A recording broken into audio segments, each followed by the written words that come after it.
Hello दोस्तों, कैसे हैं आप सभी का आर्ट रिसर्च सेंटर में बहुत बहुत स्वागत है। दोस्तों, आज का विषय है षडांग यानी चित्रकला के 6 अंग। आइए देखते हैं। जयपुर के महाराज जयसिंह प्रथम के दरबारी पुरोहित पंडित यशोधर ने 11वीं सदी में बादशाहन की कामसूत्र के प्रथम अधिकरण के तीसरे अध्याय की टीका जय मंगला नाम से लिखी, जिसमें यशोधर ने आलेख्य यानी चित्रकला के 6 अंग बताए हैं। इससे अन्य विद्वानों का ध्यान इसकी ओर आकर्षित हुआ और अवनींद्रनाथ ठाकुर ने Indian society of oriental art के तहत षडांग यानी 6 लिम्स ऑफ पेंटिंग्स नामक पुस्तक लिखी और इसे 1921 में प्रकाशित किया। यशोधर की जय मंगला में यह श्लोक है, रूप भेदा प्रमाणान भाव लावण्य योजनम सादृश्य वर्णिका भंग इति चित्र षडंगकम। चित्रकला के 6 अंग होते हैं। उनमें पहला अंग है रूप भेद यानी दृष्टि का ज्ञान। चित्र में ऐसी भिन्नता या विशेषता हो जिससे उस चित्र को पहचाना जा सके। माता माता लगे, लड़का व आदमी में अंतर दिखे। पहले हम आँखों से चित्र देखते हैं, फिर आत्मा से उसे ग्रहण कर लेते हैं। अजंता में माता पुत्र या पद्म पाणे अपनी दिशा तत्व का चित्र बताने वाले बुद्ध का अंकन रूप भेद का अच्छा उदाहरण है। सोमेश्वर रचित मानसोल्लास में रूप के 5 प्रकार बताए हैं, वित्त, अवित्त, भाव, रस, धूल। मार्कंडेय मुनि द्वारा रचित विष्णु धर्मोत्तर पुराण में 4 प्रकार के रूप बताए हैं, सत्य, वैदिक, नागर और मिश्रित। महाभारत के अनुसार रूप के 16 प्रकार बताए गए हैं। अवनींद्रनाथ ठाकुर के अनुसार रूप आँखों से देखते हैं, फिर आत्मा से परिचय होता है। रूप को 3 प्रकार से देखते हैं, आँख के द्वारा, स्पर्श के द्वारा और आत्मा के अनुभव के द्वारा। षडांग का दूसरा तत्व है बहुत ही महत्वपूर्ण प्रमाण। इसका अर्थ है वस्तु का ब्यौरा यानी ठीक अनुपात, नाप व बनावट। प्रमाण के 4 प्रकार होते हैं, प्रत्यक्ष, अनुमान, उपमान और शब्द। आकृति की माप, फैलाव और आकृतियों का एक दूसरे से संबंध और चित्र के तान, वर्ण आदि का चित्र भूमि से संबंध निश्चित करता है। प्रमाण से हम प्रत्येक चित्र का मान निर्धारित कर सकते हैं। प्रमाण के उचित ज्ञान को प्रमा कहते हैं। प्रमा से पास या दूर का ही ज्ञान नहीं होता, बल्कि किसी वस्तु को कितना दिखाने से वह कितनी सुंदर लगती है, इसका भी ज्ञान होता है। प्रमा से हमें मनुष्य, देवता, राक्षस, स्त्री, पशु, पक्षी आदि की भिन्नता और उनके अंतर का पता चलता है। इनकी लंबाई या कद क्या होने चाहिए, ये प्रमा वाले प्रमाण से निर्धारित किया जाता है। प्रमाण के आधार पर 5 प्रकार के रूपों का वर्णन है। आइए देख लेते हैं। मानव 10 ताल, जैसे पांडव, राम, कृष्ण, शिव। भयानक 12 ताल, जैसे भैरव और वराह। राक्षस 16 ताल, जैसे कंस और रावण। कुमार 5 ताल, जैसे वामन। बालक 5 ताल, जैसे बाल गोपाल का चित्र है। और पुरुष 8 ताल। भारतीय प्रमाण के अनुसार औरत 7.5 ताल में बनाई जाती है। ताल की माप है, कुछ इकाई हैं, एक इकाई बराबर एक ताल होता है और एक ताल में 12 अंगुल होते हैं, यानी 12 अंगुल बराबर एक सिर होता है। एक सिर में 4 भाग होते हैं: केस, ललाट, नासिका, होठ। सिर का 8 गुना शरीर बनाया जाता है।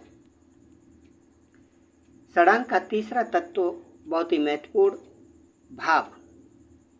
भाव का आशय है चित्र में चित्रकार के हृदय की भावना दिखती है। भाव को चित्र की आत्मा कहते हैं। बहुत इम्पोर्टेंट है, नोट डाउन करिए। भाव को चित्र की आत्मा कहते हैं। किसी आदमी का काम, कविता, लेख सब में उसका भाव या उसकी मानसिकता दिखती है। आकृति की भंगिमा को भाव कहते हैं। आकृति की भंगिमा को भाव कहते हैं। चित्र की भंगिमाएं जैसे नए फूल, हरे पत्ते, झुके वृक्ष, गाल पर हाथ रखकर बैठना, आँखों पर आंचल डालकर रोना, इनको देखकर भाव का पता चलता है। अंडाकार चेहरा सात्विकता के भाव को दिखाता है। पान के पत्तों वाला चेहरा चंचलता का प्रतीक होता है और इसी तरह आँखों से भी भाव का पता चलता है। मीनाक्षी आँखें चंचलता का प्रतीक हैं। मृगाक्षी आँखों से सरलता, निरपराधता का भाव दिखता है। पटोलाक्षी सात्विकता व शांति का प्रतीक हैं। खंजनाक्षी नेत्र प्रसन्नता के भावों को दिखाती हैं। इसी तरह शारीरिक भंगिमाएं जैसे समभंग सौम्यता का प्रतीक है, सौम्यता को दिखाती है। अन्य भंगिमाएं जैसे त्रिभंग, अभंग, अतिभंग क्रियाशीलता का प्रतीक हैं। भावाभिव्यंजना के 2 प्रकार हैं। भावाभिव्यंजना के 2 प्रकार हैं, जैसे प्रकट है और प्रच्छन्न है। प्रकट को हम आँखों से देखते हैं और प्रच्छन्न को व्यंजनों से अनुभव कर सकते हैं। भावों का रसों से घनिष्ठ संबंध होता है। चित्र सूत्र में 9 रस माने गए हैं। चित्र में 9 रस दिखाई देते हैं। चित्र का अर्थ होता है रंग बिरंगा। चित्र का अर्थ क्या होता है? रंग बिरंगा।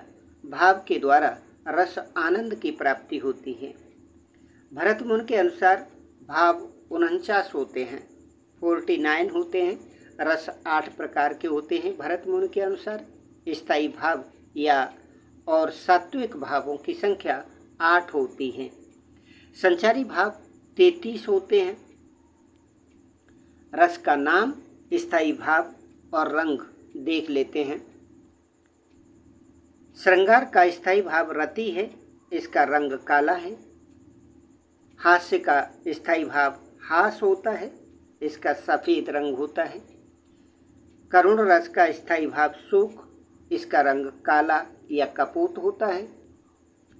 वीर स्थायी भाव उत्साह, रंग गौर होता है। रौद्र रस का स्थायी भाव क्रोध होता है, इसका रंग लाल होता है।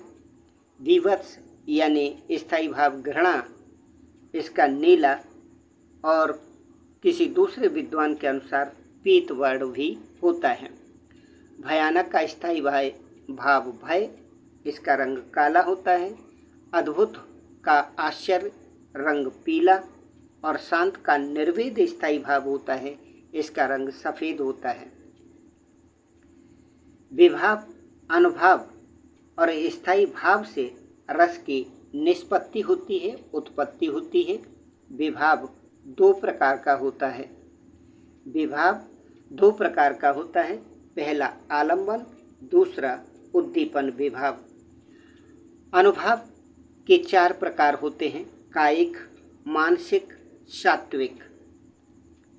संचारी भावों की संख्या 33 होती है। षडांग का चौथा अंग है लावण्य। लावण्य कलात्मक व सौंदर्य का समावेश को लावण्य कहते हैं। लावण्य रूप परिमित को कहते हैं। भाव आंतरिक और लावण्य बाह्य सौंदर्य का बोधक होता है। इसी चित्र में कांति व छाया का समावेश होता है। रुचि रूप को और लावण्य भाव को दीप्त करता है। अगला तत्व है सादृश्यता। सादृश्यता पांचवा ये महत्वपूर्ण अंग है। षडांग का देखे हुए रूपों की समान आकृति, किसी मूल वस्तु पदार्थ भाव की प्रतिकृति की समानता को सादृश्यता कहते हैं। चित्रित आकृति या व्यक्ति को दर्शन तुरंत पहचान ले, क्षमा कीजिए ये दर्शन नहीं दर्शक लिखा है। चित्रित आकृति या व्यक्ति को दर्शक तुरंत पहचान ले तो सादृश्यता सही मानी जाती है। जैसे हम कृष्ण या बुद्ध का चित्र बनाना चाहें तो उनकी चारित्रिक विशेषताओं का ध्यान रखना पड़ेगा। कृष्ण को बांसुरी और मोर मुकुट के साथ चित्रित करना पड़ेगा। गौतम बुद्ध को कटे केस, हाथ की मुद्रा, अहिंसा का संदेश देती हुई दिखानी होंगी। विष्णु धर्मोत्तर पुराण के चित्र सूत्राध्याय में सादृश्यता को प्रमुख माना गया है। आपको पता ही होगा धर्मोत्तर पुराण में अध्याय 35 से 43 तक, अध्याय 35 से 43 तक 9 अध्यायों में चित्रकला का वर्णन किया गया है और इन्हीं 9 भागों को चित्र सूत्र धर्मोत्तर पुराण के तहत कहते हैं। अगला है षडांग का अंतिम भेद, अंतिम अंग, छठवां वर्ण का भंग। रंगों तथा तुलिका के प्रयोग में कलात्मकता को वर्ण का भंग कहते हैं। अनेक प्रकार के रंगों के सम्मिश्रण से भंगिमा को वर्ण का भंग कहते हैं। अनेक प्रकार के रंगों के सम्मिलित भंगिमा को वर्ण का भंग कहते हैं। वर्ण 5 प्रकार के माने गए हैं। इनके मेल से सैकड़ों वर्ण, सैकड़ों रंग बनते हैं। पशु पक्षी, पेड़ पौधे, वृक्ष लता के चित्र में उचित रंगों का प्रयोग होता है। चित्रकार को इसकी जानकारी होनी चाहिए। जैसे मुगल चित्रों में परदाज, अजंता भित्ति चित्रों में धरातल व विधि, उड़ीसा के ताड़ पत्रों के लेखन में कुशलता की जरूरत होती है। इसीलिए मुगल व राजस्थानी चित्रकारों को आज भी प्रवीण करने के लिए, चित्रकला में कुशल करने के लिए वसली तैयारी का प्राथमिक शुरुआती ज्ञान ठीक से दिया जाता है।